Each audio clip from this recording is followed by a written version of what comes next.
D'autres services publics n'ouvriront pas leurs portes, ils privilégient le numérique, c'était une volonté avant la crise.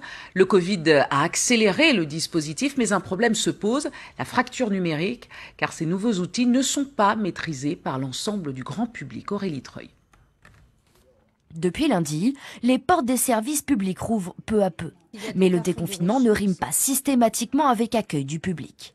À la caisse des allocations familiales, par exemple, le site reste fermé. Mais des agents peuvent vous répondre au 0810 25 97 20 ou depuis votre espace personnel sur Internet. Il y a aussi 8 bornes interactives disséminées sur l'île et l'institution s'organise également pour mettre en place des rendez-vous en visiocontact.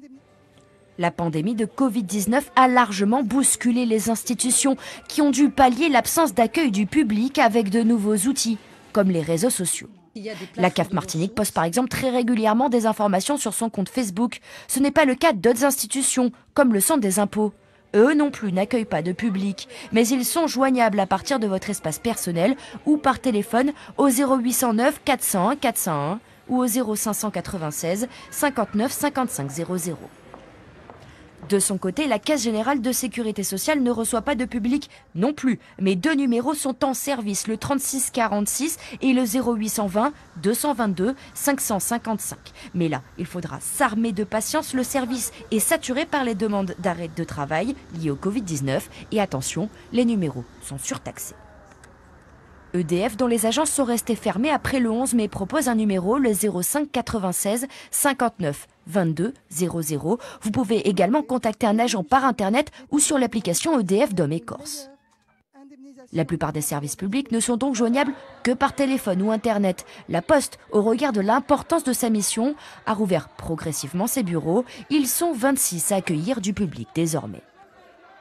Reste l'exemple des mairies. Certaines accueillent du public, d'autres pas encore, comme au Lamentin ou à Fort-de-France. La mairie du Robert, qui rouvre ses services partiellement demain, propose par exemple un livret d'informations très fourni. Par exemple, le service de la caisse des écoles ne reçoit pas de public mais propose plutôt des rendez-vous. Toutes ces mesures visent à protéger les salariés et les publics de ces institutions. Mais l'information peut parfois être difficile à obtenir sur Internet, par téléphone ou sur les réseaux sociaux.